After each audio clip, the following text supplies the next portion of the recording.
কুশেশ্বর ঘাট, জয়দেব ধাম, মুচিপাড়া হয়ে কিংবা দার্জিলিং মোড়, ইলামবাজার হয়ে জয়দেব কেঁদুলি যাওয়া যায়।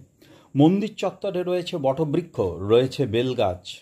বীরভূম জেলার এই কেঁদুলির প্রাচীনতম দেবতা কুশেশ্বর শিব। এই শিবের পূজারী ছিলেন বৈষ্ণব কবি জয়দেব।